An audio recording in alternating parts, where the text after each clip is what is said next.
right, here we are looking at InDesign. With our first year class, we put together a magazine of chosen work that they want to show. Everybody gets 2 double-page spreads and gets to pick what they want, whether that's from a college project or it's from a personal work, stuff that they're doing on their own. That's fine.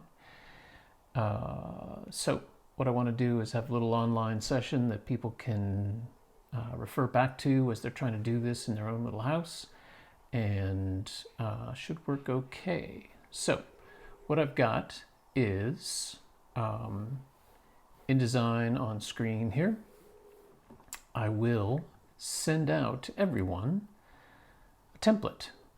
We're doing an A4 magazine, so the pages are going to be 210 wide by 297 millimeters high, and that A4 page. So each magazine spread is going to be 2 pages, double page spread. So the template that I will send out will have 5 pages on it, because every book starts with page number 1 on the right hand side of the page. And we're going to leave that blank, and you can see I've left big text there that says page 1 is left blank. And then you will get 4 more pages set up as 2 spreads. They've got page numbers already on them, and then when they automatically adjust as they go. So when I add everything together, it works out really well. So I've set these up as 3 columns on each page, simply because that gives us a little bit of structure that we can work with. But of course, people are going to have specific work that's going to fit. It's going to look better when it's not on the 3-column structure. But we will still use the outside margins. We won't bleed off the edge of the page. We'll keep a little bit of consistency so that everyone's work sits within these frames. All right. So everyone should have access to InDesign, and we'll walk through the setup of each, how to add your text and images to your page. The process is pretty simple once you get used to it. Making it look good is the hard part. On the right hand side of the page, you can see the Pages palette, or you can find that in your window and go down to Pages, click on that, and you get this little tab that pops out. And again, you can see page 1 has my instructions on it. And then you've got page 2 and 3 as 1 double page spread, and page 4 and 5 as another double page spread. So the question is, what do you want to put on your pages? Well, here's one that I'm making. And I'm working on this project where I'm looking at the fact that my name's Tim, my dad's name is Tim, and my grandfather's name is Tim. So the fact that I've lived in Ireland for over 30 years means that the artifacts, the objects that I have that my grandfather held in his hand, that my father held in his hand, these become very important to me, and even more so as time has gone on. So I've been trying to photograph those in interesting ways, and still working at it. But let's try a layout and see how they work. All right. So you can see here a shot of a shot. That's a picture of my father, an old picture that I have, and I like that idea of the time passing exemplified in that artifact. And I know Martin has a lot to say about old photographs. And so I put below that a pocket knife. Now, my dad carried a pocket knife in his pocket every single day. And I have a couple of them that he gave me that he doesn't carry around anymore. So that's something that I have. And what amuses me is that, as great as these pocket knives are, and they have these nice textured black handles, they're really easy to grip, very secure. Very often the pants went into the washing machine and got washed. And that's why there's this white residue on that black handle. It's not a residue, it's, I don't know, whatever damage has been done to the surface. So I'm trying to photograph those things, but I'm thinking that maybe I want to put opposite that something of my grandfather's. Okay, so with each thing in InDesign, you create your page, and then you have to create a box to put the content into. So we'll create text boxes for text, and we'll create image boxes for holding our pictures. All right. This picture of my father, you can see on the measurements at the top, it's 130 millimeters wide by 90 millimeters high. So I want to create a consistent presentation with my grandfather. So I click on this box that I've made on the other side, and I can go up into the width and change that to 130. Hit the return key, and sorry, what was the height? 190 or 90. So I'll make the height 90. Hit return. Now I have that centered on the page opposite, and if I drag that around a little bit, it will give me guidelines, which it's not doing. All right. Why is that? Don't know. Okay, so again, I can check the measurements on this.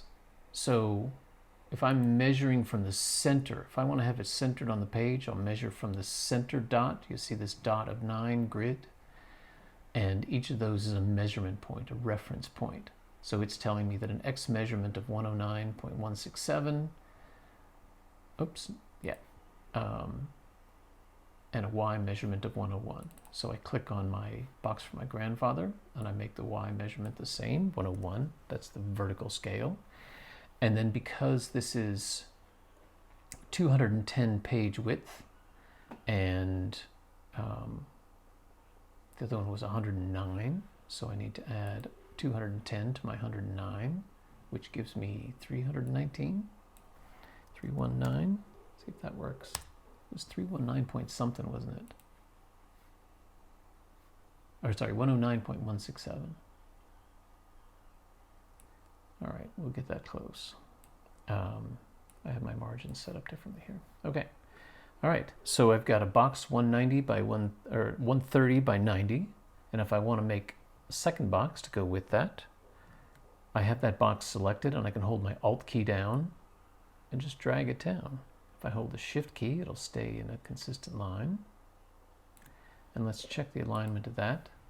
The Y measurement on the bottom box is 196 to the center, and I was on 197, close. 196. Okay. So I have my two boxes that are going to make this double page spread with my dad on one side and my grandfather on the other. So I'll highlight on the top, and I will go up to the edit menu, no, file menu. I never remember that. And I want to go to place. So it's file menu and down to place, which is also Command D.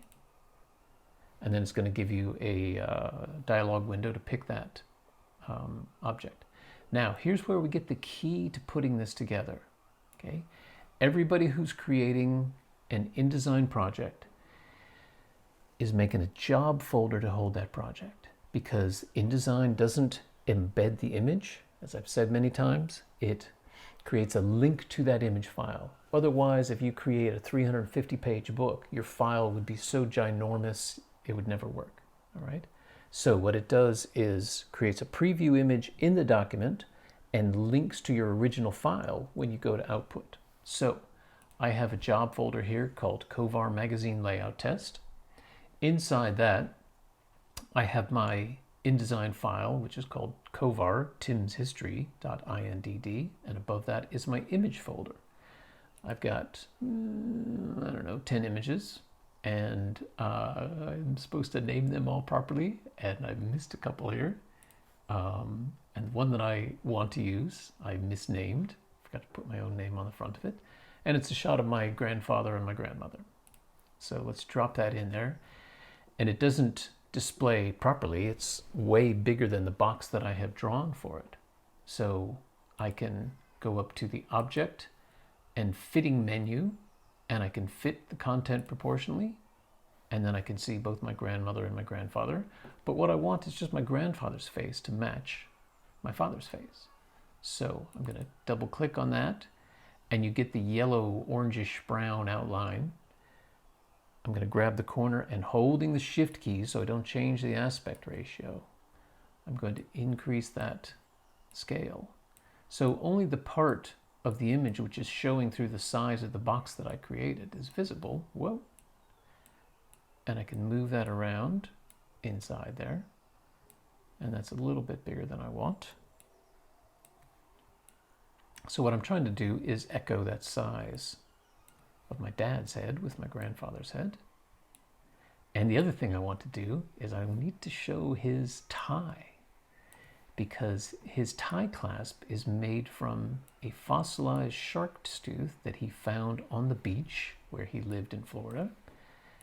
And I have that shark's tooth necktie. So that's pretty close. So I click on the box below that and I do my Command D. And let's see where that object is. There you go, that file. 2003245. Okay, so I hit open on that. And again, places it, but it's not the way I want to view. So I go down to Object, Fitting, Fill Frame Proportionally. Okay, so now I have a shot of that shark's tooth, and you can see, look, there it is right there in that photograph of him. So now I have this double page spread pairing. I go, that's pretty good. All right, possibly, but I might have to change my mind there. To take away the guidelines, I'll go down here to the bottom left-hand toolbar, and I want to change from a normal view to a preview, and that hides those lines. So then I get a picture of just the page, presentation of just the page. And you can see how I've left a box up at the top left for name, each person's name, and a short project description. And so what I've got is 2 photographs of objects paired with 2 photographs of these gentlemen. All right. So that's a start. That's a start. So I can scroll down to my second double page spread. And now I want to get my guidelines back, so I can go over to the toolbar, or as you can see, preview is also the W key. So as long as you don't have the type tool clicked, you can press the W key and get your guidelines back. Now, I've got another 2 shots prepared here that I want to do, and I'm not sure what size I want. So I'm just going to draw 2 picture boxes. And I'm using the margins just to give me guidelines. I'm not quite sure how I want this to look, but I've drawn from one edge of the margin, the outside to the inside. And let's check. One is 185 by 177.5. The other one's 185 by 179.5. Close. Being rather obsessional, I'll make those the same. Okay. Now, 2 pictures that I want to put in here. On the left-hand side, pick the first one. And again, I can go up to File, Place. Takes me back to my menu bar, and there it is. Okay. You notice that in my files, I've prepared them all as TIFFs. Consistency is what we want. InDesign doesn't mind if you use JPEGs or PSDs or BMPs or whatever, PDFs, but what we want is the highest and most consistent image quality presentation. So the best thing to do, save them as TIFFs, Adobe RGB color space, and 300 pixels per inch. That is not Moses on the mountain telling us to do that, but it is consistency, which is key. And so this is the way your editor is telling you to do this. All right, so I click my open button, and there's the picture of my son standing on my shoulders. And let's put the next one down. So I click on that box, I do Command D, and let's see where it is. There it is. So I have this tiny little, well, it's about 3 inches by 3 inches size picture. Now it's popped in really large, so I can go up to Object, Fitting, Fit Content Proportionally. We are always keeping things in proportions. Okay? So again, what I want to do is get a similar scale. Here I have, God, that must be about 1967, 66, with me standing on my dad's shoulders, and my son 2002, 2003. All right, so let's try and get these figures of a similar size. So I think I want them to be square. I've got a little bit of space around my picture. Okay, so I'm going to enlarge crop of me and my dad. Oops, too much. So what I want to do is show a little bit of the materiality of that shot by keeping the borders of the small snapshot in there, while giving us a similar scale.